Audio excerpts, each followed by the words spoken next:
Okay, we call the Planning, Zoning, and Agricultural meeting in order for October 21st, 2:20 at 9 a.m. We get a roll call, please, Kelly? Mr. Featherling? Here. Mr. Miller? Here. Mr. Tholen? Ms. Polk? Present. Mr. Payton? He's up there, Mr. Payton. Mr. Payton? Oh, we lost him. He'll come back. I'm here. Okay. Ms. Peters? Peyton is there. Present. Ms. Peters is Tenfar? here. Mr. Kinzier? Mr. Fairfield? Present. Mr. Smith? Mr. Sponson? Present. Mr. Dennell? Present. Mr. Long? Present. Mr. Wheeler? Mr. Seroy? We have a quorum? Okay, thank you. Okay, first up will be public comment, and we haven't been notified of any, so we're going to go right past that, and I turn the floor over to Andy for discussion here. Okay, turn you on at 13. Gotcha. Thank you, Mr. Chairman. The needed to have a discussion with as many board members as we could at once. Yesterday, if any of you were at the committee meeting or saw it, we discussed the Region 7 mitigation that we were put in. That will start at 11 p.m. I believe on Friday. There's a lot of questions that board members have. I have had. I spent the better part of, I don't know, 2 or 3 hours over the course of the afternoon talking with the state's attorney's office to make sure I understood where our legal footing was on all of this, and didn't always get answers I liked, but we always got very sound answers from the state's attorney's office, specifically ASA Nicholson. So she's here if there are specifics that once we get into this a little bit, but I wanted to first of all say that I don't think this sits well with really anybody, whether you are, whatever your political bent is. We know that well, first of all, for a restaurant to say that you can have outdoor seating when it's 0 degrees is pretty much a death sentence, because nobody's going to go sit outside in the cold. Nobody's going to do that. They're not going to put a snowmobile suit on to have a cocktail sitting out on a bench. So when we go into this mitigation for the next 14 days, it's probably going to be 28. That's usually with the stretch that it goes, because of the ability to bend a trend, if you will. Is not something you can do in mass in that short amount of time. So we understand that the restaurants, after taking a couple punches to the chin, now is having a knockout punch being placed on them. The ones that aren't corporate are probably going to have a lot of trouble surviving this. And if they were fully compliant, and shut their doors, because the public is just not going to go sit outside for the most part. So I wanted to at least mention to those folks that, and I'm sure the board has specific feelings and individual feelings on that, but we're trying to figure out how we can help. And we're trying to figure out what legal standing that we have to be able to pursue this in a court of law on behalf of the citizens. And that legal avenue is not available to us. That's the first thing I wanted to mention to the board, that I wished we could file suit on behalf of our people here, our restaurant owners, bar owners, anybody that's in food service that depends on this, the workers that work there, the families that depend on them, the health care that's going to be lost potentially, because they can't afford COBRA and things like that. So we're looking at a situation where, I can't figure out why a restaurant job and a bar job is not as important as a factory job, but apparently that seems to be the feeling in Springfield, that there are tiers of importance to certain people making decisions. And as I said yesterday, I don't envy their position. I understand they're trying to do the best they can, but in this case, I think the people are being failed tremendously. So as we start to talk about this, the county as a governmental body is not being injured per se. It's the restaurant and bar owners. So we don't have what's called standing. And again, I'm not a lawyer, but I associate with smart people, at least they tell me they are. And so we try to at least take the information as we are presented and formulate at least how we can approach things as we go forward. And we're not injured, so we can't be in first position, if you will, on any type of an action in the courts because we can't prove that we were damaged. But that doesn't mean we can't be in a supportive role. And it's incumbent upon those that are being damaged to take action as they have in many other counties in the state. There are some cases that are out there that are going to be decided within, a week from Friday, I believe is the timetable, that will shed a lot of light on how the state is going to be handling this. They've moved, the Illinois Supreme Court has moved cases into Sangamon County. They're trying to combine them. There's going to be some rulings that happen there. But all that does is move it into the discovery phase, which means that you can start looking at the evidence and get testimony and all those different types of things. So we're not even to that point yet. So that's not going to help us in the next 14, 28 days. I mean, I hope that reality is put there. So, we to the board, and you understand, and the public understands that we're trying to figure out a way to move this up to the front burner because many of these businesses don't have that kind of time. And we will be meeting with the hotels and bars in a day or so to talk to them about some of the options that they may have, and others have. We've had a few meetings up until this point, so I don't know what else I could say right now because we have some other discussions to undertake, but we're just not going to sit on our hands as a board. But as soon as the opportunity allows us and we figure and assess properly the path that we think would be best to affect change, and it may be attacking the regions that were put in, it may be the arbitrary nature of a lot of this, the fact that there's no data that supports the bars and the restaurants are the cause or the solution to any of this pandemic.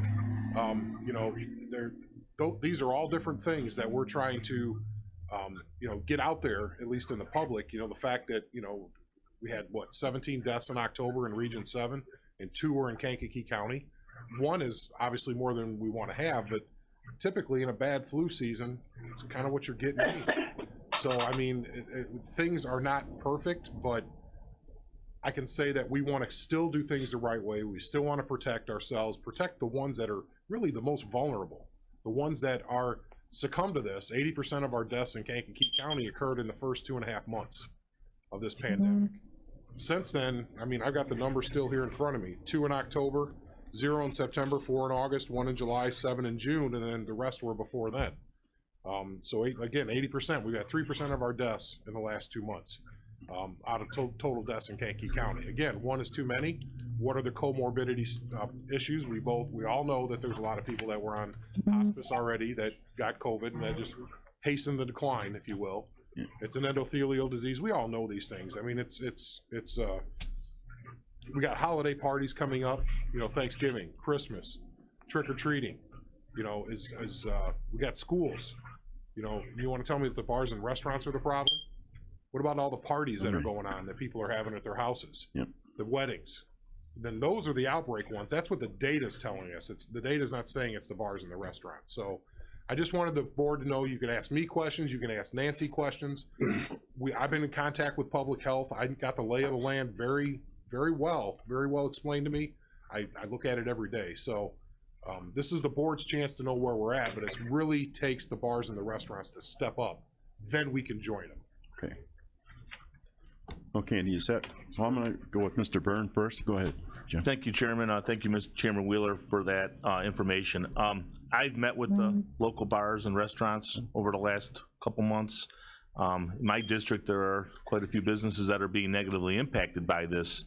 There's data, but there's really people behind this data that are going to be impacted negatively. And by all means, we need to be mindful of those that are susceptible to this virus. It's out there, but at the same time, as a board, we ultimately work for the people.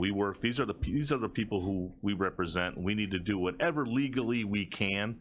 And I understand our hands are tied somewhat because we are not, quote unquote, being victims compared to, but we do need to find a way to let it be known that we support our area businesses, our residents. I mean, like Andy said, there's people that are going to be impacted by this long term. These are businesses that may not open again, and it does and I would be meeting with the restaurants and bars here in the next day or so. We have a meeting set up, and we're gonna talk about our options. And I think as a county board, if we decide to pursue a certain avenue, we need to be mindful of that, perhaps work alongside them. Okay, thanks. Anybody else have? Chairman. Okay. Mr. Long's number 5. Mr. Okay. Chairman, I'll go with Mr. Long first, and then we'll get you Mr. Payton. Is that Mr. Payton? Mr. Hunter. Hunter. Okay. No, that's. Get you next there. Okay. So, my question is, we've separated ourselves previously from a different region. What is our own county's statistic? Do we know that? And is it possible for us to separate again from Will County? Is that a possibility? Originally, we were in a different region. Now we're with Will, as you said, with 6.5 to 7 to 1 population ratio. The population densities are very different. I can tell you before I got the call started yesterday with Dr. Ezike, there was some chatter going on, and they didn't mention Kankakee at all. All they talked about was Will County. How's Illinois State Police going to help them enforce this? Blah, blah, blah. It was all Will. Didn't even talk about Kankakee County whatsoever. We're the only region that's tagged along with somebody else like this in a 2-county area. The problem is the data is not transparent. We find out 3 or 4 days after the data points have been met that something has happened.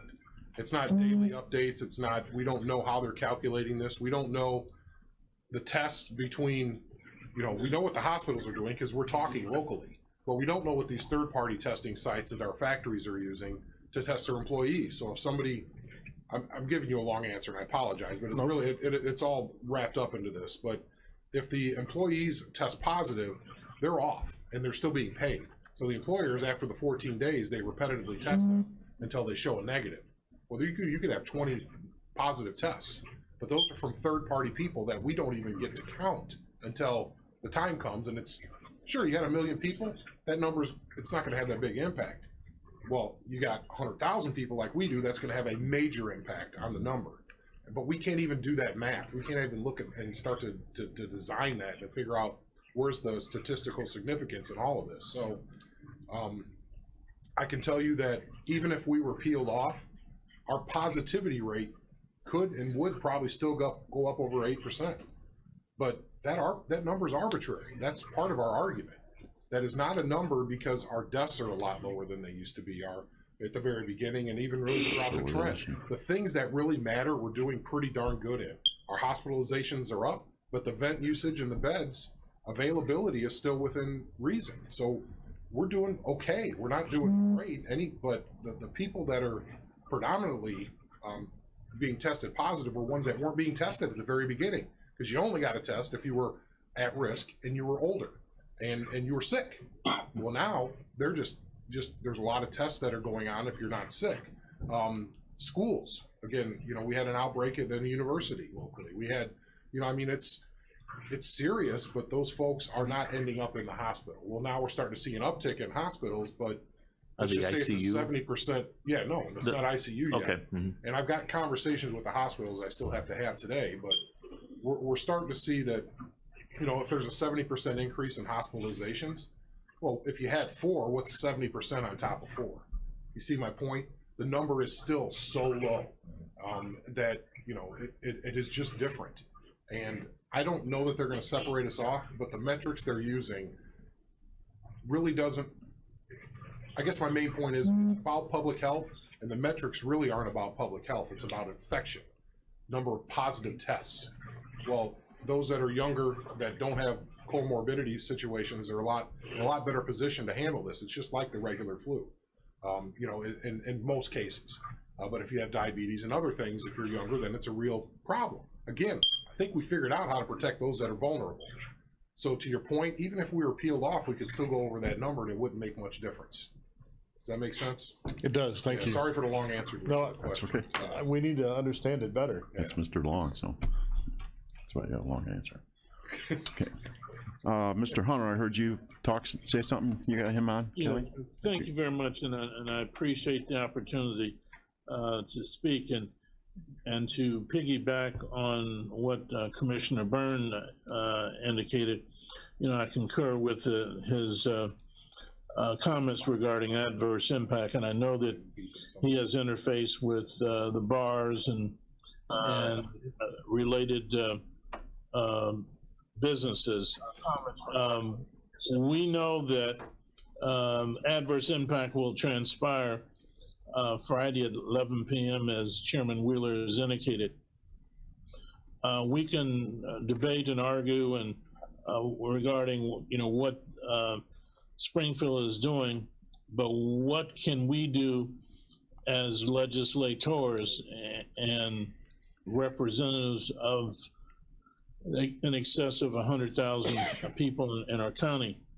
I was wondering, do we have available a listing of resources available to assist restaurants and bars in their quest to stay afloat, meaning that there are state and local resources that might be available for financial assistance.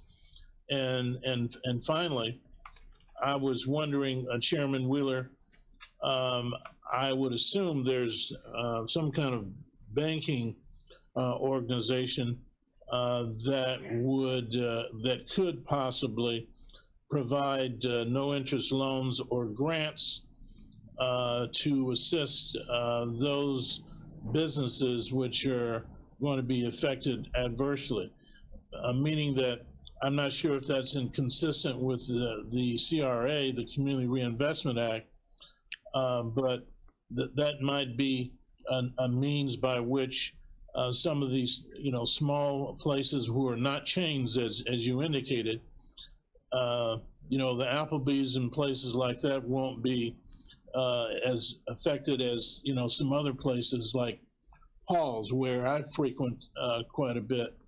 But I was just wondering, could you think about some of the comments I've made and consider those particular items I articulated about? Thank you. Any answers? Mr. Wheeler, go ahead.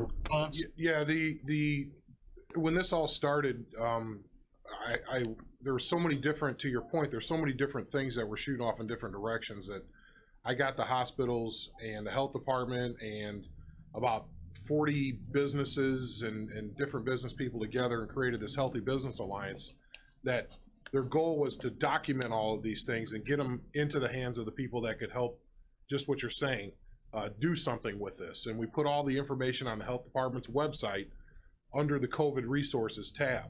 And as things have become available, both the Economic Alliance and the health department have kept those pages updated. And, there are resources out there, whether it's CARES, CURES, the local programs through Springfield, through the governor, which now they're touting that are going to help some of these businesses, that are the small mom and pops, if you will. Some of that money was distributed, but 10 grand doesn't do a whole lot for somebody at all. So it's really a dribbling of water when they need a full glass of water, and it's I think that those resources that we have, I would say go to the health department's website, tell every business that those resources are there. They can get a hold of the Economic Alliance or the Kankakee County Chamber. It's kind of been us that have been spearheading this information initiative, trying to get it out there and say, if you need help, these are the best places to get the help. And in some cases it has helped, in most cases it falls short, but I mean, it's an attempt to get the information out there. The other side of that program is to make sure businesses knew how to safely clean and mitigate the risk for their customers inside their businesses, what they needed to do with signage and other stuff like that. And I think we actually did a pretty good job of that here locally. I mean, if you didn't feel like you needed to wear a mask, but a lot of people still did it because it made everybody else feel good. Mm-hmm. It made them be at ease. So we had people that were taking, a more community view of that. Even though they didn't think they needed one, they still were wearing them. They're going in, they were socially distant. Even if their bar or restaurant was open during when it was supposed to be shut down, they were still socially distant. So in their own, I don't want to say quiet protest, if you will, they were still doing things the right way. Yeah. So to your point, Steve, beyond going door to door, that's about all we can do is keep pushing that information out. And I know the Chamber and the Alliance have taken a lead role in that. Well, let me say this, what happens oftentimes, the big boys who have accountants and attorneys and so forth, a squeaky wheel gets the grease. And I was just wondering about some of the smaller entities, who have less than 5-10 employees, may be at the end of the line. And that's what I'm kind of concerned about. Are there specific point persons? I know you indicated there's some things on the websites and so forth, but are there any go-to people that you can articulate right off the top of your head that would be able to interface with those people and businesses and bars, restaurants that Commissioner Byrne interfaces with consistently? I would say that the best entity for bars and restaurants is the Kankakee County Chamber of Commerce. They have gotten together meetings with bars and restaurants. There's another one tomorrow. They have been a very good resource. I've actually heard from a few small, like mom and pop restaurants, some of our Hispanic businesses in town. And Ben Wilson has gone over there to help them fill out their grant paperwork to show them what is available. Unfortunately, I don't think any of them got it. So Ben works for the county. He also works for the Economic Alliance. He's in our planning department. So he has gone out and when they've engaged us, we've gone out and shown them how to fill out the grant paperwork. So we're here. I mean, I don't know that we're staffed to be full-time walking the streets to help everybody, but if they called us in our planning department, Ben Wilson, but I would start with the Chamber of Commerce. That is their traditional role, is to help businesses in this manner. Thank you, Okay. Mr. Chairman. Back to Jim Byrne real quick. Thank you, Mr. Chairman. Back in July, we passed a resolution supporting our local businesses. We need to give that some teeth. I may come across as a jerk right now, and it really doesn't matter. The last thing people want to hear, we're here from the government, we're here to help. Yeah. That's the last thing people want to hear. Yeah. There are resources outside of the government. For example, Tom DeVore would be a great resource for area businesses to contact. We have got to do whatever we can. I understand our hands are tied, but really, we're looking at people, businesses, longtime businesses closing for good. We're looking at people that live paycheck to paycheck, barely getting by, are crippled. The state has failed in this. People that have gotten on unemployment aren't getting their unemployment. We have got to do whatever we can. I know we're limited. We're the county board. We are limited, but we need to do something. Whether it's, it's easy to say, hey, we support you. That's great. But you know what? We need to, if we can piggyback on something, guide them in the right resources. Can we rely on the state? Honestly, can you honestly go to Springfield and go, can we trust you? I sure as hell can't. Thanks. Thanks, Jim. Mr. Chairman. Is it Mr. Hunter again? Oh, Mr. Snipes. Good morning. Good morning. Chairman Willis said something yesterday, I believe, when I was in the meeting, that made sense, and I think that it's worth echoing again today. Sometimes they say we don't always agree, but on this point, I do agree. I wish that the state of Illinois would look at the mortality rate, because I think it's unfair to say that the virus is spreading. Of course, if it's out there, that's going to spread no more like the common cold, the flu, or anything else. It's going to spread. But what should be our gauging point should be the mortality. When we look at the coroner report for Kankakee County, unless I missed something, it's rather very, very conservative. While one death is one death too many, it's not an alarming rate. It's nowhere near that, and as a result, it's no different than individuals that die from pneumonia or anything else. Put the safeguards in place. I would encourage everyone to use their Facebook and even share this particular meeting or any meetings where information has been given. But I think we need to appeal to our state legislature. Matter of fact, we need to call them both in the senator and the House, the rep, and they need to speak truth to power in these particular meetings, because I think it's fundamentally unfair at this point to arrest all of the economic abilities of our restaurants or anyone. I mean, look at Coyote Canyon, it's out of business. What's that, Baker Square, it's out of business. We can't keep operating like this. I think we need to look and leverage county by county and then look at the mortality rate, not so much at the rate of someone catching it. I think those numbers sometimes can be, I mean, they may be accurate with the CDC, but by the time it gets to us or whatever, the damage is done, the economic ability has left our community, and we're choking these individuals. So I'm thinking that we need to call in our representatives and let them speak candidly up at one of these meetings, so that they can, if not our next county board meeting, so that they can speak truth to power to these issues as well, and what they are basically doing, because certainly we're screaming and we are here trying to protect every piece of business that we have. So I'm thinking that, and I think Mr. Wood, if I'm not mistaken, basically stated, you know, let's look at the other side of this spectrum versus just individuals that are just catching it. And that's just my point. So thank you for listening. We're right there, Mr. Snipes. Mr. Chairman, I have a question. Involved, as well as Representative Parkhurst, in these discussions with the local businesses. Just want to heads up, the state our representation from Springfield has been involved and very positive and supportive of our local businesses. Okay. Mr. Kinzinger, you were next. Thank you.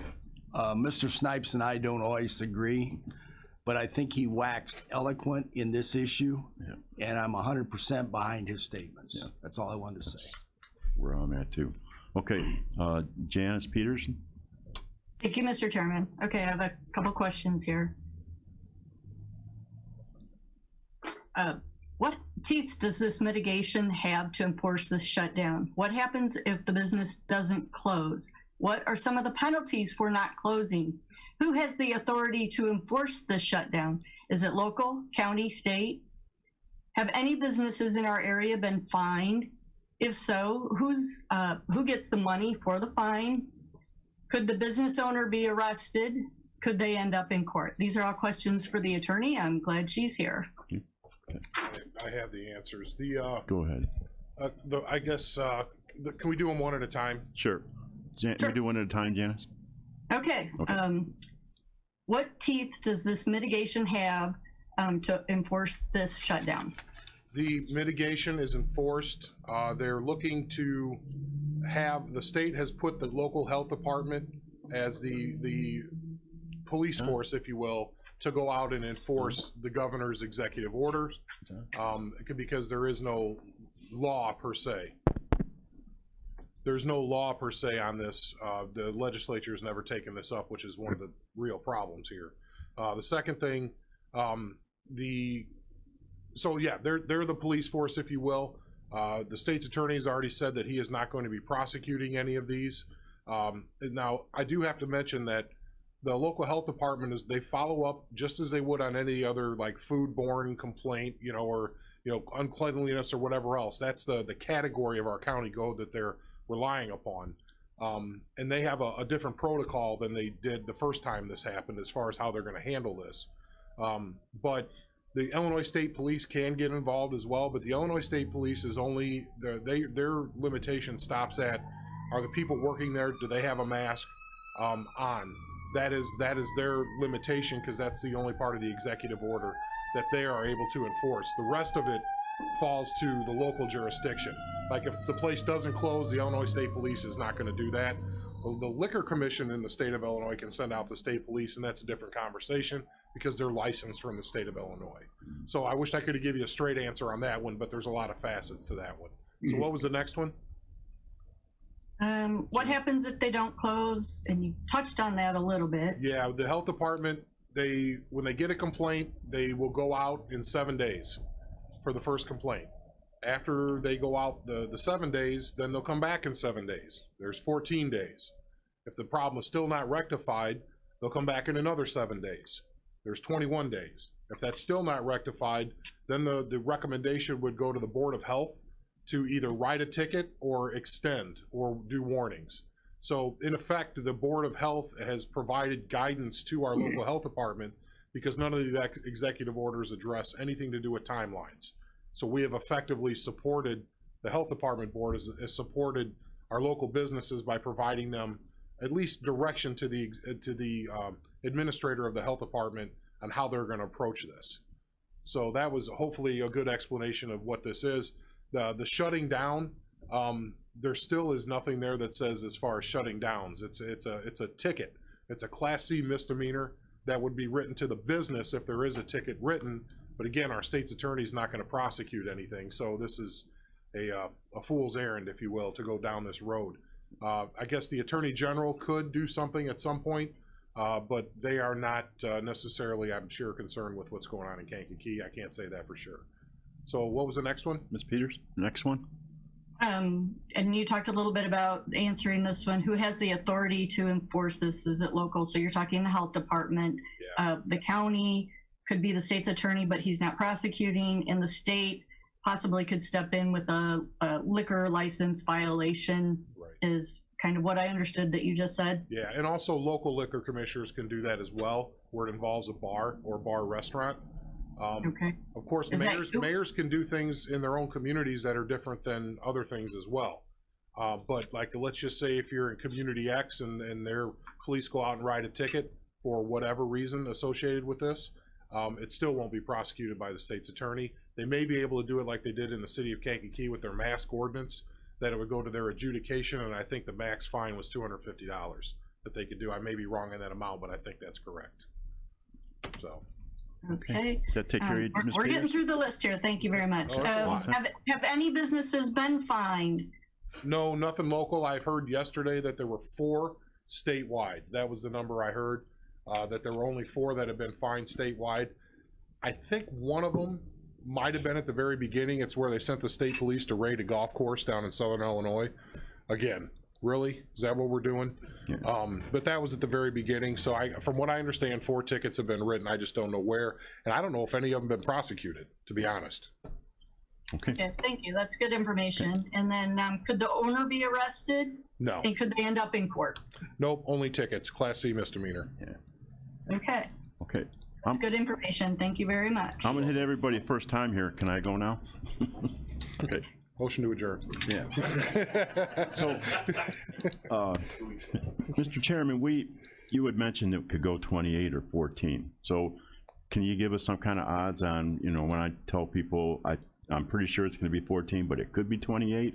Or is it gonna be 28, but maybe it'll be 14? How do you explain it to people when they ask? It's 14-day increments. So I'm trying to think exactly the right verbiage, but according to the governor and Dr. Zike and IDPH, you can't just go below 8 and they open you back up. And when I say 8, I mean for the whole region, okay? Because I believe Joliet might be closer to 10 and we're below 8 now. So us together, we're happily married at this point. But I think it's 3 days. The rolling average over 7 days for 3 days has to be like 6.5. So that's why I say, are we going to get it down to 6.5 for 3 straight days in 14 days? Especially when the bars and the restaurants are the cause nor the solution, as evidenced by before. There is no data that says they're the cause or the solution. So again, that's why I say it's 14. My money would be on 28, just like it was last time. And then another question, if people are in a bar, say the bar's open, or it's open and there's a bunch of people inside, and they go in, and is there anything they can do to the patrons that are inside? The only one that I know, the answer is no, but unless the municipality has enacted something on their own. So it'd be local town? The city you start to get into liquor commissioner authority there, but they still would have to go in front of liquor commissioners, or they have liquor commission boards in many of these municipalities. So you would have days before you would have a hearing or whatever? Yeah, but it wouldn't be the people, it's the bar. Okay. Yeah, it's the So owner. if you're in there, nobody's gonna do anything to you. Exactly. You're not gonna get tased for being in a bar. Because you patronize it doesn't make any difference. I had heard the other day, and I wanted to verify this, is the meeting was going kind of fast that I was in yesterday. It said 80% of the people in the deaths I saw on Bob Gessner's thing were before June in our county Yeah. from COVID. Yeah, I did them. I added them all up. Yeah. Well, my wife happens to be in that business, you know, and she can't even let her people, you know, have dinner in the lunchrooms and all that kind of stuff because she was getting to where they were going to let her go. She got all negative tests from everything, but now the state says since your county's gone back, you got to go back. So they're actually having people, you talk about bars and restaurants and things, but these companies are having people come in and take their grandmas out of the places and take them away back to their homes, and then these businesses are hurting now too. So you realize it's putting a squeeze on not just bars and restaurants, but also long-term care and assisted living type care, and retirement communities are in the same ballgame. So they take them all the same. Yep. Okay, Mr. Byrne, you want to go again? You know, to piggyback what you're saying, John, people also are afraid to go get care. These mitigation comes down, and you have people that are high risk, have health issues, underlying health issues, which makes them high risk. They're a little leery of leaving the house and going to get the care they need and get the diagnostic testing they need. That's another issue that, you know, again, we talk about the bars and restaurants, which are important, but there's other underlying issues that affect many more people than just that. Okay, I'd like to go to Mr. Snipes again, please. Thank you, Mr. Chair. I want to first state that when I said let's bring the state senators and the state reps in, it's not that they are not advocating on our behalf, but they become the verification tool that we use to show that we're asking them to advocate on our behalf on the state floor regarding this particular issue or any issue that we have. My second comment is, and I guess it goes again along the lines of the question that Andy Wood asked the other day. You know, getting this information is one thing, but the cause and solution needs to be identified geographically in our area. What specific entities or what specific areas are driving these numbers? It's fundamentally unfair to place restrictions on our economic base. Remind yourself that when these individuals sell, that's your tax base. So it only closes them down, it erodes the tax base, the sale tax base that we have here in the county. And unlike Springfield, if we give a directive, Springfield can choose to follow or not. But when they want to give a mandate, there's no money that follows that mandate. So as a result, it further restricts our economic, and we're trying to come out of an economic slump. So I think it's fundamentally unfair, but I think they also need to, when they come with these numbers, we need to know where they're coming from. If they're coming from hospitals or whatever, then we need to kind of know that. If it's coming from some specific area, so that we'll have an idea of not closing down the whole county, but we can now kind of isolate where these numbers are coming from, and then can make a more intelligent decision versus the one that's harped up on us. So again, that's just my comment. Thanks. Okay. Thank you, Mr. Snipes. Anyone else have anything? Okay, Mr. Searoy in the back, 15. Thank you, Mr. Chairman. For the record, I will continue to patronize the restaurants that I frequent in Kankakee County area, and some that I have frequented during the last shutdown. I have a concern about the testing, and I've had employees that have had to go get tests because of contact tracing and such, and I have to verify that their test results were negative. And the test results come back as SARS-CoV-2 negative. So we're testing for SARS-CoV-2 that has been around for many, many years and is probably well throughout our community. Got a little feedback going on there. So, and so that's my concern about the positive testing numbers, and we're going into flu season. So if we're in flu season and they're testing for an old flu, but mitigating us for it, it just doesn't make a lot of common sense to somebody who works in the school district. you know, area. So that's my concern. Why are we testing for SARS-CoV-2 when it's supposed to be COVID-19 that's the problem? So maybe that's the only test they have, but it just doesn't seem to be an accurate test if that has already been throughout the country and the nation. So that's my comment. Happens every year. Okay. Go ahead. Thank you, Mr. Chairman. Just maybe to wrap it up, I expect we will have a robust discussion with Mr. Beavis at our executive committee meeting. This was more of along the lines of to answer any immediate questions, and not saying his comments were incorrect or out of place, but we could go really far down the rabbit hole on this in this meeting here. This is supposed to be PZA, but we needed to talk about this because this could move very fast. And if we are going to support any other legal action within a supportive role with our own legal action, I needed the board to understand what the stakes were and what our opportunities were and why we couldn't be in the lead. Okay. Because that would absolutely not go anywhere. So I hope that makes sense. But and I expect more information from Mr. Beavis. I have a call with the Healthy Business Alliance every 2 weeks. We get on the phone together. So we'll know more later on today and for our executive. Okay. Thanks. I'd like to comment with Mr. Snipes, part of what he had to say. It seems like people I know that go get tested, they think they have the symptoms, so they go get tested. But if they tested everybody, then most of the people probably wouldn't have it, and then your number would be lower. So the matrix is not correct. It should be, I agree with him, mortality rate with our hospital care and our ability to care for the people. So I really believe we're in a good situation. We have great hospitals, great doctors, and I know people are passing away, but I'm sorry for that. But I'm in a high-risk group, but I watch it. Why should the whole world have to change because I can't go anywhere? I mean, why should I stay home? I stay home. But if you want to go to a restaurant and you're 35, then go to the restaurant, you know, put on a mask. Don't penalize the whole state because of my problems or anybody else's problems that are my age. Send us all to Hawaii and let us stay there for a while. So, Mr. Sirek. That grant doesn't exist. Thank you, Mr. Chairman. It is nice to see you face to face, but I would like to have a motion to adjourn. Adjourn? Adjourn. Adjourn this special meeting. Are we in? No, this is Okay, just we're just gonna roll This into. is the discussion. All We'll go right. right to PZA. Okay. Okay. Have a nice day, everybody.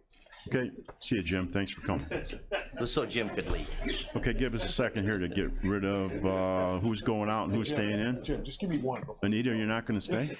Okay. Okay. Man down by the river.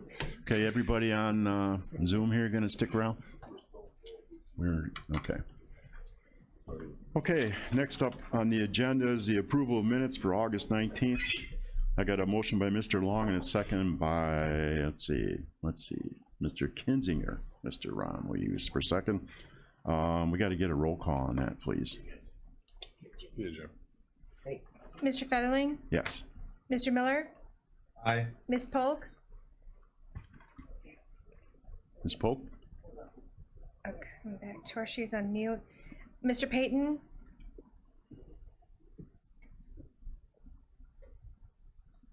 Mr. Payton? Ms. Peters? Aye. Present. Mr. Kinzinger? Did you get Peyton? Yes, I did. Mr. Fairfield? Yes. Mr. Sponson? Mr. Dunnell? Mr. Dunnell? Present. Mr. Long? Aye. Mr. Wheeler? Aye. Motion carries. Okay, thank you. Okay, first up is going to be our building report. Do I need a motion to approve that too? Okay. We'll get a motion to approve the building report by Delbert's going to be here in a second. We'll go with Mr. Long and Mr. Payton. Second by Mr. Payton. Okay, we have Mr. Skimmerhorn here live today to number three. Okay, go with you. Good to go. All set. Good morning. In your packet, you have the building reports for both August and September of 2020. In August, we issued 104 permits, one of those being a new mobile home, and brought in revenue of $42,842, which is more than double last year. Last year at the same month, we issued 95 permits and had revenue of $19,741. For September, we issued 147 permits, one of those being a new home, which brought in revenue of $49,588. For the same month last year, it was 109 permits and total revenue of $25,934. So our revenues are staying pretty high right now. Thanks. I didn't have the ones to compare to, but we had talked about the earlier numbers. Yeah, I always just have a note at the bottom of mine for previous year. I thought the committee would like to know, kind of gauge how we're doing. Discussion from the room? Any discussion from the Zoomers? No? Okay, you get a roll call vote to approve. Mr. Featherling? Yes. Mr. Miller? Aye. Ms. Polk?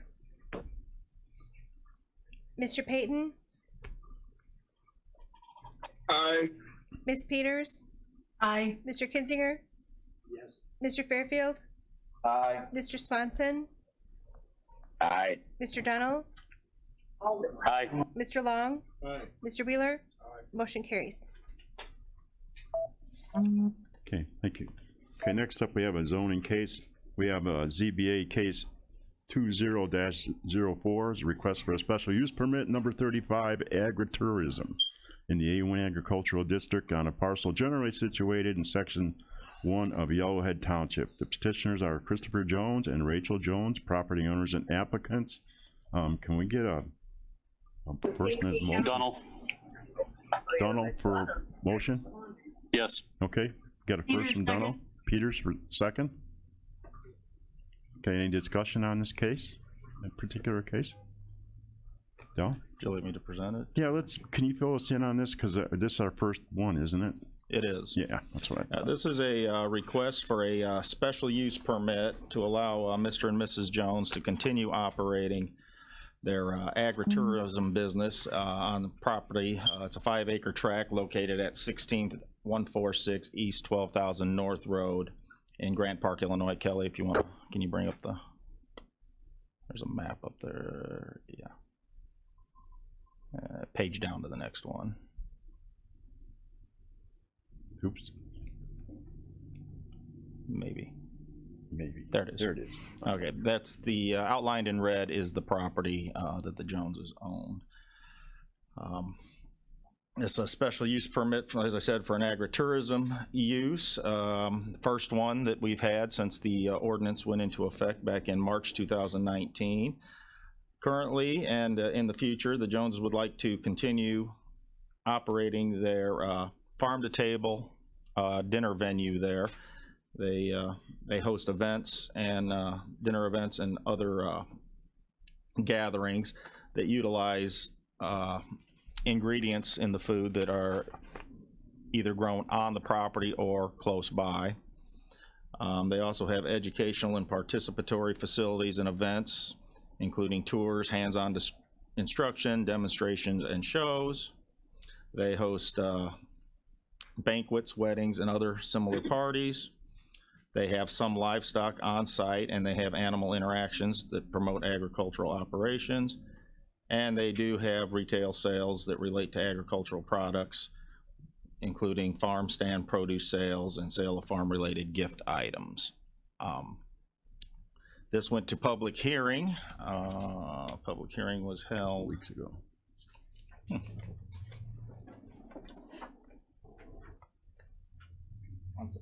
on September 28th. The Zoning Board of Appeals voted 6-0 to recommend the approval of the special use permit with 5 conditions listed. And we'll get to those in a second. Can you page down to the next one? There's the site plan for the agritourism business. It's a little hard to read. There should be a copy of it in your packet, though. And basically, the northern portion there, other than the parking, is the area that the Joneses use for their normal day-to-day living. There's a pole barn on the east side of the property that is used for storage most of the time, but in inclement weather, the events are hosted in that building. There's another smaller building to the southwest of that that has office, kitchen, and has an outdoor bar attached to it.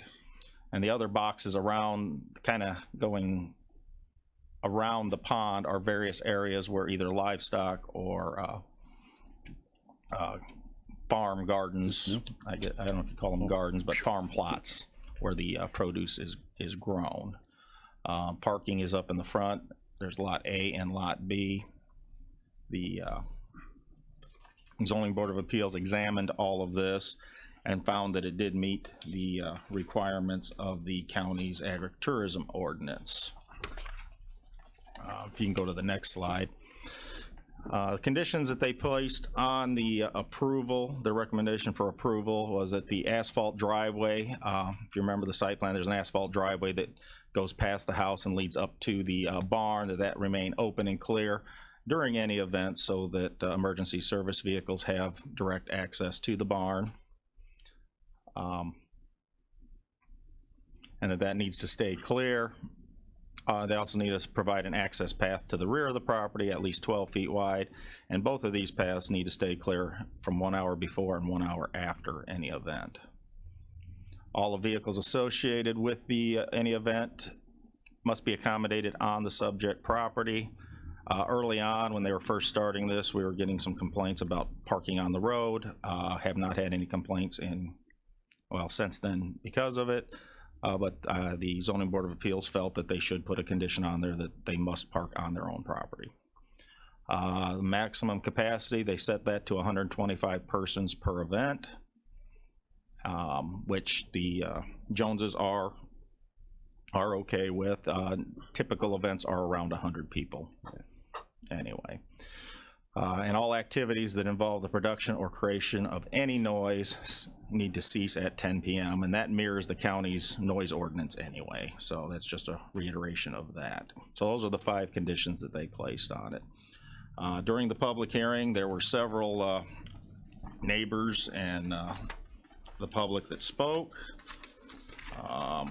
Many spoke for the operation, said it was a great benefit to Kankakee County and that they had no issues with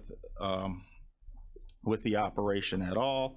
And there were a few that did. Mr. and Mrs. Orange, who lived directly to the east, did have some complaints about privacy and some complaints about event goers trespassing on their property. Also some issues with trash blowing around. I believe a lot of that has been addressed though. Matt Schrotz, the fire chief of the Grant Park Fire District, he didn't speak against the proposal, but did state that there were some fire safety issues that needed to be addressed, and any of those will be addressed in step 2. This is step 1, zoning. Step 2 is any building permits and improvements that they would need, which would be handled through my office. Keith Wojnarowski from the health department stated that porta potties, portable toilets, were not appropriate for this type of facility, and that both male and female plumb bathrooms would be required. If and when the special use permit is approved, then we will get together with the Joneses and discuss the need for bathrooms and where they would be, and issue any building permits that may or may not be required. And there was one other, Mitch Hankus, who lived a few thousand feet away, I believe, stated that this is a business to make money and didn't feel that it was an appropriate use in a mini farm community, as he put it. So those were the comments that we're taking in during the public hearing. So as I said before, the zoning board heard all of this information, examined the plans, and recommends the approval of the special use permit with the 5 conditions as listed. Okay, I'd like to say something first. I was involved with helping create this ordinance for agritourism. We really felt as though it was a real important part of our community, and that we wanted to promote it throughout and help all our businesses. And then when everybody comes out to visit these places, they see how nice we have it out here and how nice things are. So it really promotes our area really well. So, you know, when they bring out 100 people, they probably come from, maybe some locally, but a lot of them come from somewhere else, and they get to see what we have here. So I'd like to mention that that was one of the reasons why I felt so strongly about this. Plus, when we were doing this, I had saw several pictures from the Vandekarp Farms originally. And it's very nice, beautiful place. So it's very impressive for people to see. So, anyone else? Mr. Seawright? Thank you, Mr. Chairman. I support this, and Dell, I would like to ask, how did the ZBA come up with the 125 number? Is it just an arbitrary number that the homeowner or property owner provided? I mean, that I didn't. I think the zoning board felt they needed to have a limit, Okay. and I do believe it is somewhat arbitrary. Okay. Because with 85 cars, you know, if it can handle 85 cars, 2 to a car, I mean, that's simple math. Right. You know, so I'm questioning the 125 is all. So. Well, the building has a capacity too. I don't have that in front of me, but you can only I'm have thinking so many field people. trips maybe for schools someday, you know, that might visit, you know, you would kind of limit that. But that was just my question on This it. committee could certainly change it if they felt they wanted to increase it. Yeah. Thank you. But once county board approves it, that would be the limit at that time. Okay. So now's the time to change it if you'd like. Okay. Mr. Wheeler? Do we have any idea what the capacity of the building is? I do not know that at this time. Are we able to ask the applicant in this venue? Certainly, if the chairman would. Yeah, I prefer we get to ask her if we could get her to find out, because I had heard that they had the availability to take care of 100 people. So I know the ZBA guys just went, well, we'll give them an extra 25%. Well, if you get inclement weather, everybody's going to go in the building. Yeah. You know, so if that number's 150 or whatever, Hi, I'm Rachel Jones. we'll turn it on. It's on. I'm Rachel Jones, and my husband and I own Locavore Farm, and we run that together as our full-time job along with our kids. Our table is built for 100 guests, and just to give you an idea in terms of the agricultural component, we grow the food based on 70 people per week or 100 people per week. So we have kind of outfitted, that's our growing capability, because this is about agriculture and not just hosting events. We have a barn, and in 2018, when the fire department went through there, they gave us an occupancy of 224. I've always been a little bit concerned. I mean, 125 feels like more than enough for what our growing operation is. I will say that we are growing, and there has been times when we've had an opportunity for some of the special needs schools in the area. They've all come together. It's been a good environment for them to come and check out gardens and what have you. And I'm fine with figuring out a number that everybody is comfortable with. Like I said, our dining events, our table is built. We're not building any more of it. I don't think my husband wants to do that. And that's 100 people. But our building, the barn from the fire department says 224. So. Okay. Here's the question. I want to go make a comment to Mr. Ciroy's comment there. If 2 school buses show up with the kids during the day, just an example, if they got 60 in each bus, that's 125, just the kids alone, not to mention the teachers and the parents and everybody else. So I was kind of thinking that was kind of tight to what they thought they could do, but most places don't have to be, you know, with the mitigation things going to where they can only have 50% of their capacity, 25% of their capacity. I'd kind of like to see us go with a higher number. My opinion, I hate to change things here, but if we gave them a couple hundred, then they would be safe. If they said 50%, then she could still operate. If her capacity was 200 and the state, On the floor yet? we had a first and a second, Andy. We did have a first and a Yes, we second. did. Okay. I'll ask to change it on here. Peter Ms. says Peters? question. Yeah. Thank you, Mr. Chairman. Do you have any other buildings, this is a question for Rachel, that the people could take shelter in, or is the only building the one that can hold 224? That's correct. We generally, it's rain or shine, and there's times where they just have their umbrellas, like on a Thursday when we open up our harvest on Thursdays, and people come and consume the food that we harvested that day. There's been times when it's rained and people just, you know, I'd say that the where our outdoor bar is, there's a little overhang that people have been under, but it's not a building. So the barn is the only place that we would go for inclement weather. And we have about 14 events a year, and thanks be to God, most of those have been sunny days, and that's our desire, is to be just steps from the garden, to be honest. So Well, even though the building only holds 224, the parking lot is very close. They can also take shelter in their cars, correct? for sure. So, Mr. Chairman, did you have a number in mind? Because the size of the property could hold a lot of people outdoors. Well, my personal number would be, she said she can hold 100. She could possibly have an extra 50 people just walking around, being there, helping with the food and serving and doing those things too. So that's the capacity, 2 employees. So I'd like to see it go higher, but that's my opinion. Let's talk as a board, discuss this, how we feel about it. If the barn is capable of holding a couple hundred people, I'm with Mr. Chairman Wheeler here that if there's a big storm coming and people need to get out of the hail or whatever, they can run inside that building and they can be Mr. Chairman. there. Mr. Chairman, Mr. Donald here. I will amend my motion to add to up the number to 200. Okay. And then I also have a comment. Okay, we're gonna have to add the, I'd like to see us go with the 5 conditions, so we're gonna have to add to your motion again, so let's hold off on that till we get done with everything, okay? Sure. Okay? Go ahead. I do have a comment though, if I may. Sure. So this venue, this place is quite fantastic. A big plus for us, for the county. My wife and I, children, go out here, 3-4 times a year.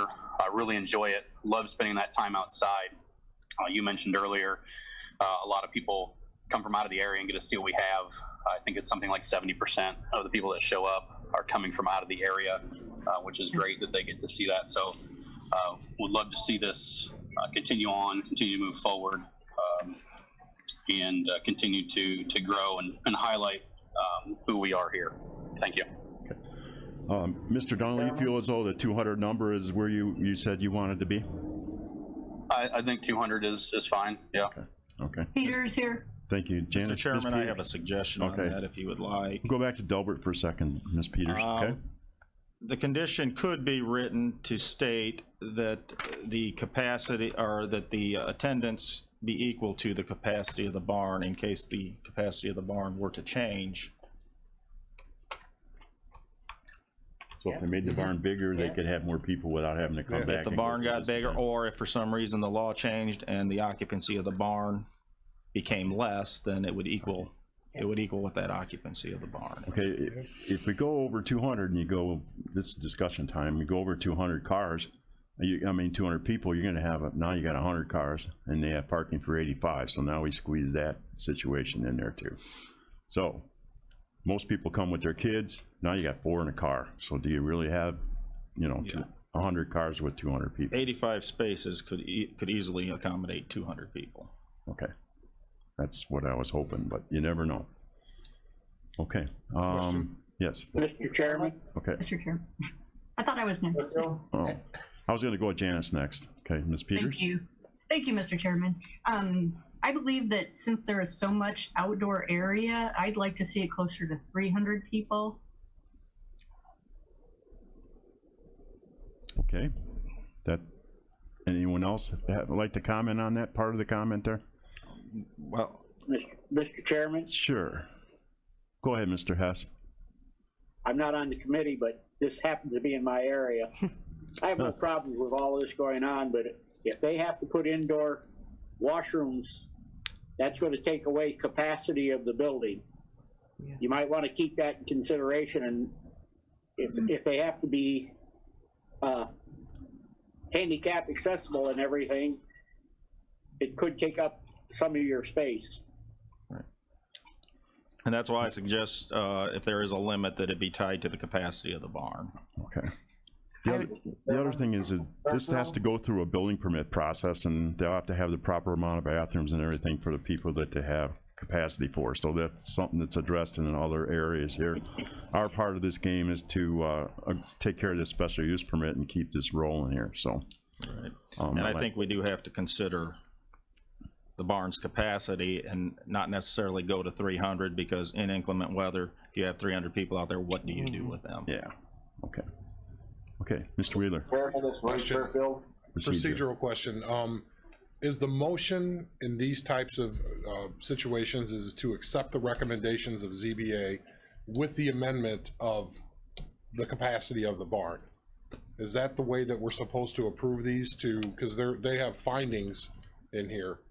I'm just curious on the way that the motion has to be made. Yes, it would be to accept the recommendation of the Zoning Board of Appeals for the findings of fact, and you can accept all but one of their conditions and change that condition. Change the one condition. Yeah, So yes. we'd be accepting 4 of the conditions that they put on at ZBA, and then we'll be adding one of our own, changing it one. to- Well, we agree with the actually, findings, yes. yeah, if we agree with the findings that they have, which we already have. I mean, we haven't voted on it yet, but So the motion and the second would have to agree to that, correct? Yes. Okay. That's where I just was wanna make going. sure. Yes. yeah.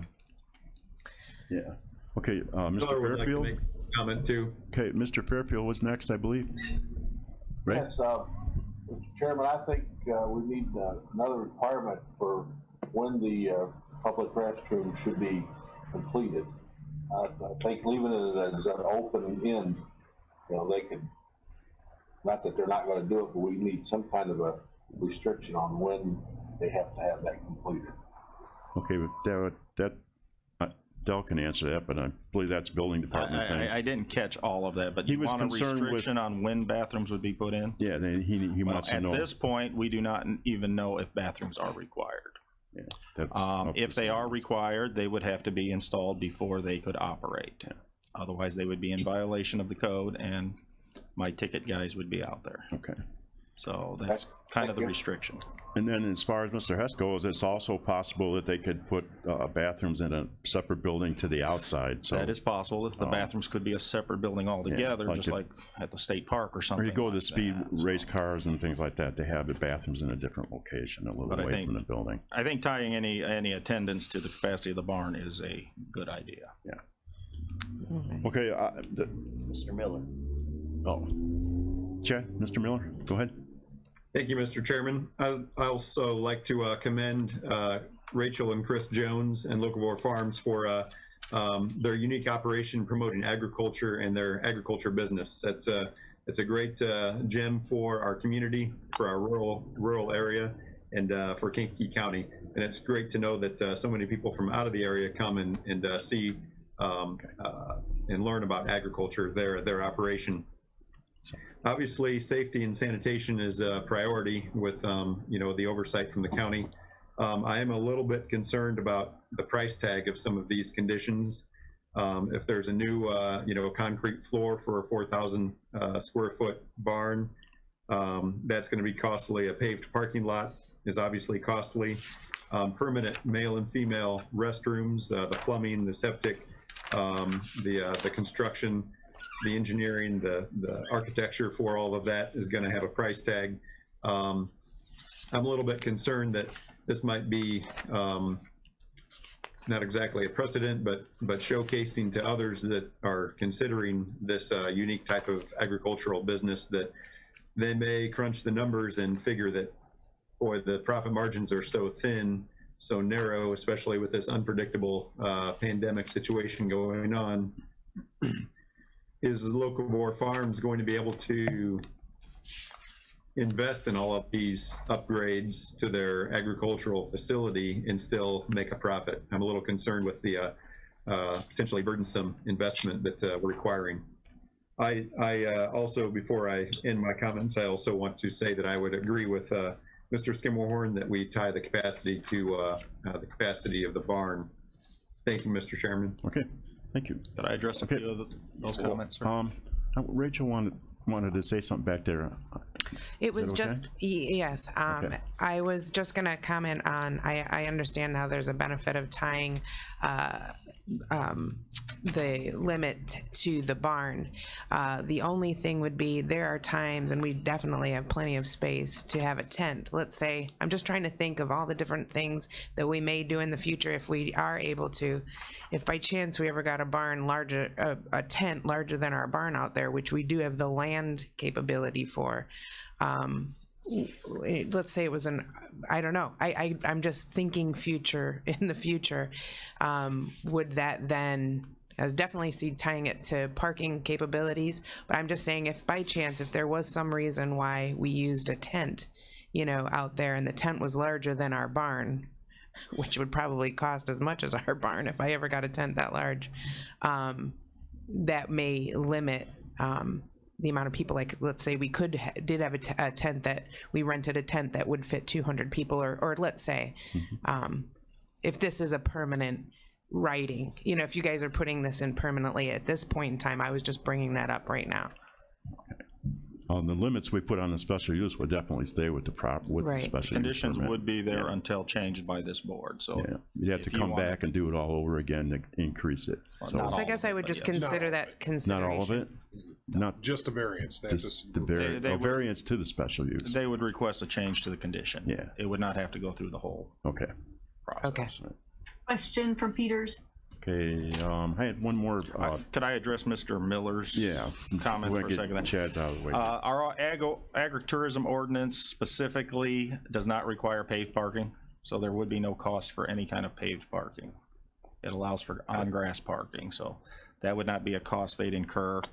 As for the concrete floor in the barn, the health department has mentioned that. That might be required if you're serving food in the barn. We can't really do anything about health codes. Those codes are what they are, and planning and zoning committee cannot Variance. vary those. Same thing with the bathrooms. If the building code requires bathrooms, the only outlet there would be to appeal that to the Board of Review. I appreciate that. They It govern just seems like a lot of building codes. investment for 14, And the- events per year. The requirement of bathrooms are tied to the health code too, so this committee can't just arbitrarily give them approval on not having that. Okay. Some of the, Thank you. okay, some of the condition when we put a number on that, it's gonna be tied to the washroom facility. So if we say 250 or 300, then they're gonna require them to have Well, washrooms. for the higher empty. that number, the more requirements are going to be Yeah. coming down. So Parking has to match, capacity. Bathroom facilities and that type of thing also all have to match. Right. So if you go to 200 or 150 or 180 or whatever it is, that doesn't have the expenses too high, Mr. Miller, as high as it could be. If you went to 300, then that would require quite a bit more bathrooms and stuff. But if they bring in a tent, I believe when I've gotten tents, they have a capacity. They tell you capacity of that tent. So if you rented a tent for the day, they'd say, well, capacity is 400. So you know that, its capacity is 400 in the tent. But if we go too high, that's something we have to consider. So we have to agree on that number right now, and then we'll move on. Okay. Also, the attendance that goes high enough into the 500 plus range, our ordinance is structured that additional requirements are needed, such as traffic safety plans and emergency service plans, on-site security, and various other things are triggered by that. So if you go too high with that number, 500 plus, then we'd have to revisit all of that. Okay, so we'd come up with a number here. I'd like to see it go to 200, but I'll ask everyone else. We'll limit to the building size then. Yep. Okay, so the building was 225? 224. 224 currently. Four? We're not going to put a number in it. Peters' question. Sure. No more. Mr. Wheeler, next. We weren't gonna put a number because if they expand the building, then so we were just gonna say the capacity of the Capacity of the building, barn, of the barn. of the barn. Yeah, Okay. that's the way, and I think the motion and the second had agreed to that, I believe, but you might wanna revisit that. So it would be capacity of the buildings in case they put Building. another one up? Right. One, This one, yeah. okay. So Peters' we have to question. talk to Mr. Dunnell and Ms. Peters to change, accept that change to their motion to add the 4 conditions from the ZBA, and then also add the restriction to the amount of people that can use it to the population of the building requirement for the building. Peter's question. Sure, Janice, go ahead. Ms. Peters? Could we do the capacity of the barn? And if they did put up a tent, that could be added to the capacity just for the time being that the tent was up? And then would that be able to include temporary outhouses with the temporary tent to be able to accommodate the restrictions on the bathrooms? Okay, Del, here we go. I can't answer the part about the temporary bathrooms. That's the health code. Yeah. For Temporary bathrooms, structure. whether they could use portable toilets for that, I do not know at this time. The issue of having a capacity on a tent that we do not even know what the capacity of that tent is could be an issue, and frankly, in inclement weather such as high winds, I'm not sure that if you had 300 people in a tent and they're all going to try to go into the barn for safety or shelter, that that's necessarily a good idea either. So I think if their capacity of the barn is 224, then they can have 224 persons there, whether they're in a tent outside or in the barn itself. The limit would be 224. We could what if this all day long, so I think that we should go with the number of the capacity of the building, and we'll call it question here, and we'll, Mr. Yes. Point of order. Yes, go ahead. The motion, or the person who made the motion and the second haven't accepted the amendments yet. I thought I heard Janice say yes, and. I don't think so. Mr. Dunnell, are you okay with the, I was actually wanting to know, the special use with the 4 restrictions and then the changing of the capacity? Start with Mr. Dunnell, you there? Yeah, just to be clear, we're doing capacity. Building capacity. Would be 224. Yes. Just to the building. Yeah. Building capacity, yes. period. So if they make the building bigger, then they get more capacity. Yes, I'm good. Let's get this moving and go. Okay, Ms. Peters, Peters also agrees, that would be fine. Okay. Okay, we have a motion and second. Any more discussion at all? I don't see any, so let's go for a roll call vote here. Mr. Featherling? Yes. Mr. Miller? Aye. Ms. Polk? Aye. Mr. Payton? Aye. Ms. Peters? Aye. Mr. Kinzinger? Aye. Mr. Fairfield? Aye. Mr. Swanson? Aye. Mr. Dunnell? Aye. Mr. Long? Aye. Mr. Wheeler? Aye. Motion carries. Thank you.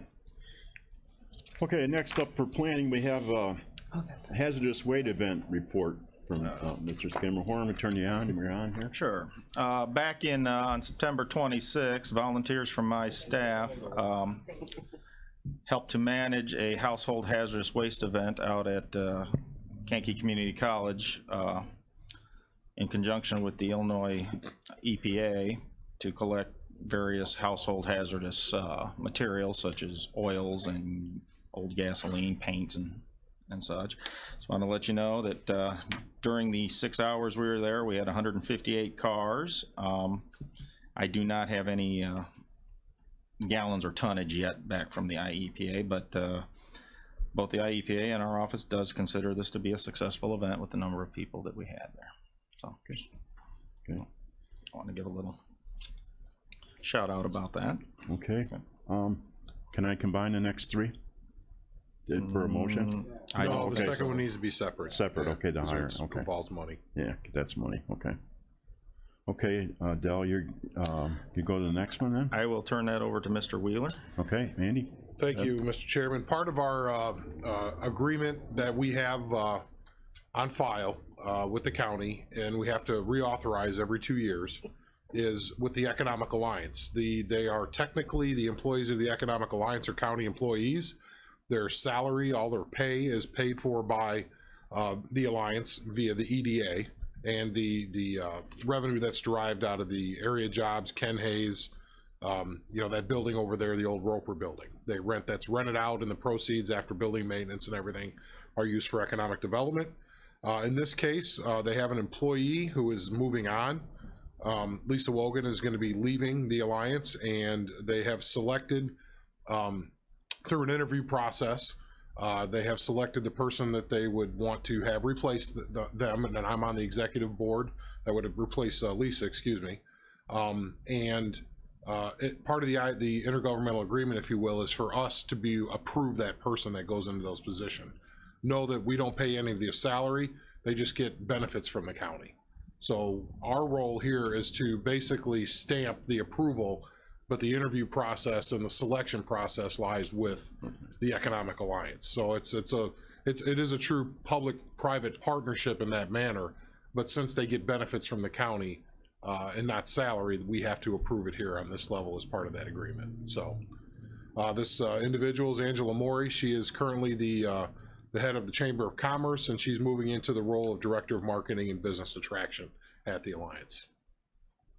They'll run parallel for a while. We won't be paying, again, double benefits. Her benefits begin the day after Lisa's last day is. So we won't have two sets of benefits overlap. Okay. Yeah. Okay, can we get a motion in a second to hire Angela Mori to fill the position of Director of Marketing and Business at the attraction at the Economic Alliance of Kankakee County? Miller. Mr. Miller, first? Second? Okay. Fairfield. Mr. Long? Long, second? Get a roll call vote, please. Mr. Featherling? Yes. Mr. Miller? Aye. Ms. Polk? Aye. Mr. Payton? Mr. Payton? He's on mute. Okay. Aye. Ms. Peters? Aye. Mr. Kinzinger? Aye. Mr. Fairfield? Aye. Mr. Swanson? Aye. Mr. Dunnell? Aye. Mr. Long? Aye. Mr. Wheeler? Aye. Motion carries. Okay, thank you. Next up, we have the appointment of Kathleen Slavin to the Kankakee County Historical Preservation Commission. Could we get a motion in a second to approve that? Polk. Polk first? Yes. Second. Okay. Mr. Wheeler, second? Get another roll call vote, please? Mr. Featherling? Yes. Mr. Miller? Aye. Ms. Polk? Aye. Mr. Payton? Aye. Ms. Peters? Aye. Mr. Kinzinger? Aye. Mr. Fairfield? Aye. Mr. Swanson? Aye. Mr. Dunnell? Aye. Mr. Long? Aye. Mr. Wheeler? Aye. Motion carries. Thank you. Next up is the Kankakee County Historic Preservation 2019 Annual Report and History. We get a motion to approve that. Mr. Long? Polk. Payton. Okay. Mr. Payton, second. Mr. Long first. Delbert, is that something you're gonna read or no? I don't feel I need to read it. Okay. This is I read it, so it's pretty long. this is just a report of their activities for the previous year. Okay, so we're gonna approve that. We have to get another roll call vote, please. Mr. Featherling? Yes. Mr. Miller? Aye. Ms. Polk? Aye. Mr. Payton? Aye. Ms. Peters? Aye. Mr. Kinzinger? Aye. Mr. Fairfield? Aye. Mr. Swanson? Swanson? Joe? Aye. Mr. Dunnell? Aye. Mr. Long? Aye. Mr. Wheeler? Aye. Motion carries. Thank you. Okay, under old business, I don't have any listed. Do we have anything, Delbert, for that? I do not. Okay, okay, Mr. Wheeler. Thank you, Mr. Chairman. Now that this is old business, I just wanted to mention to the committee that the Joneses and Locavore Farms went to great expense to go through this process to do this the right way. So now it's up to us as board members, because we know that these things are going on in other properties within the county. We have to get them into this process as well. Okay. Because they would have a distinct business advantage over Locavore Farms if they weren't doing things the right way and doing agritourism. I've heard of banquet facilities and wedding facilities out in the rural areas. Yeah.